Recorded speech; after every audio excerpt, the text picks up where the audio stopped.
ओम शांति शांति शांति। मनुष्य का यथार्थ क्या है? हमने कभी सोचा कि हमारा सत्य स्वरूप क्या है? थोड़ी सी अपनी धारणा व्यक्त करता हूँ। सभी देशों में, सभी समाजों में मनुष्य क्यों पूर्ण आदर्श की खोज करता रहता है? फिर भले ही वो आदर्श मनुष्य में हो या ईश्वर में या किसी अन्य वस्तु में हो, इसलिए वो विचार तुम्हारे अंदर विद्यमान है, वो सदैव ही रहता है। और वो है क्या? वो थी तुम्हारे हृदय की धड़कन, और तुम उसे जानते भी नहीं थे। तुम सोचते थे कि बाहर की कोई वस्तु ध्वनि कर रही है। तुम्हारी आत्मा में स्थित तुम्हारा ईश्वर ही तुम्हें अपने अनुसंधान करने को कह रहा है। यहाँ वहाँ मंदिर में, गिरजाघरों में, स्वर्ग में या मर्तव्य अनेक स्थानों पर घूम फिर कर आने के बाद अंत में हमने जहाँ से आरंभ किया था वहीं, यानी आत्मा में ही वापस आ जाते हैं।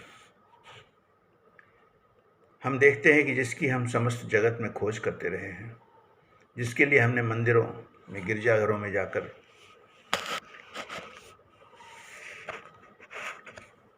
कातर स्वर में प्रार्थनाएं की हैं, आंसू बहाए हैं, जिसको हम सुदूर आकाश में, दूर बादलों के पीछे, मेघों के पीछे छिपा हुआ अव्यक्त और रहस्यमय समझते रहे हैं, वो हमारे निकट से भी निकट है, प्राणों का भी प्राण है। हमारे शरीर ही हमारी आत्मा है। ये बहुत आवश्यक है कि हम अपने सोच को समझें, सोच को बदल दें कि हम शरीर नहीं हैं, हम केवल आत्मा हैं। शरीर हमारा एक आवरण है जो हमें कार्य करने के लिए दिया गया है, और हम इस शरीर का इस्तेमाल अपने जीवन के कार्यों में ही लगाएं। इस स्वरूप को जितना हो सके तुम अभिव्यक्त करो, अपने आचरण से, व्यवहार से, और परमपिता परमात्मा के निर्देश और आदेश से। तुमको पवित्र होना नहीं पड़ेगा, तुम तो स्वयं पवित्र हो। तुमको पूर्ण होना नहीं पड़ेगा, तुम स्वयं पूर्ण हो। ये सारी प्रकृति देश कालातीत सत्य को पर्दे के समान ढके हुए है। जब तुम कुछ भी अच्छे विचार, कार्य सोचते हो या करते हो, तो ये पाप पर्दे का आवरण स्वयं ही धीरे धीरे क्षीण होता जाता है, और अंत में देश कालातीत पवित्र आत्मा स्वयं ही दर्शित होने लगती है। यही मनुष्य का सारा इतिहास है। ये आवरण जितना ही क्षीण होता जाता है, उतना ही हमारा अंदर का प्रकाश प्रज्वलित होता जाता है। एक अंदर से एक आनंदित, एक उज्ज्वलित भावना उत्पन्न होती है जो स्वाभाविक है। उस प्रकाश को जाना नहीं जा सकता, केवल उसको महसूस किया जाता है। उस प्रकाश की ज्योति को देखा नहीं जा सकता इन नेत्रों से, मगर उसको अनुभव किया जा सकता है। वो नित्य प्रकाशित है स्वाभाविक रूप से, उसे प्रकाश की जरूरत नहीं है। जैसे सूर्य अपना प्रकाश सब जगह फैलाता है, लेकिन हम कभी सोचते भी नहीं कि ये प्रकाश कहाँ से आ रहा है। और सूर्य प्रज्वलित रहता है हमेशा, चाहे कैसा भी आवरण प्रकृति डाल दे, बारिश हो जाए, बादल आ जाए, रात हो जाए, तब भी ये अपना प्रकाश प्रचंड रूप से सूर्य एक अपने स्वाभाविक रूप से देता रहता है। तो जो स्वयं प्रकाशित है उसको प्रकाश की जरूरत नहीं होती है।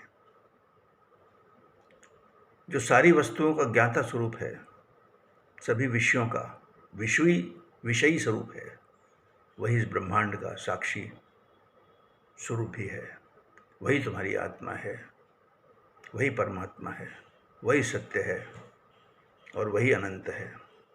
इस आत्मा को हमेशा प्रकाशित करो अपने पवित्र धारणा और सोच से, अपनी पवित्र वाणी से और धर्मायुक्त कर्मों से इसको हमेशा धोते रहो, ताकि ये प्रकाशित रहे हमेशा। क्योंकि जब ये प्रकाश तुम्हारे अंदर स्वाभाविक रूप से आता जाएगा तो तुम्हारे अंदर की भावना बदलती जाएगी। तुम संसार को एक ब्रह्मांड समझ करके उसकी हर वस्तु को तुम ब्रह्म स्वरूप ही समझोगे, क्योंकि जगत में इसके सिवा और कुछ नहीं है। और यही आत्मा का प्रकाश तुम्हारे जीवन को बदल देगा। न कोई अहंकार, न कोई स्वार्थ, न क्रोध, न आसक्ति, न कोई वैमनस्य, न कोई क्रोध, न सब जगह सुख शांति होगी और अनंत होगी, अनंत शांति। उसी को तुम अनुभव करोगे अपने अंदर भी, और वही आनंद है जो इसको हम भूल चुके हैं, बस सुनते हैं पर महसूस नहीं किया।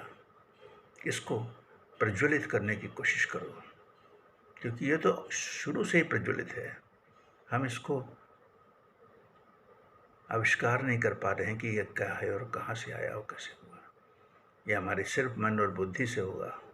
जब तक हम मन में और बुद्धि में अच्छे विचार नहीं लाएंगे, इंद्रियों का पूर्ण दमन नहीं होगा, ये सूर्य का प्रकाश इसी प्रकृति और माया के आवरण से ढका रहेगा और फिर हमें जीवन में आना जाना लगा रहेगा।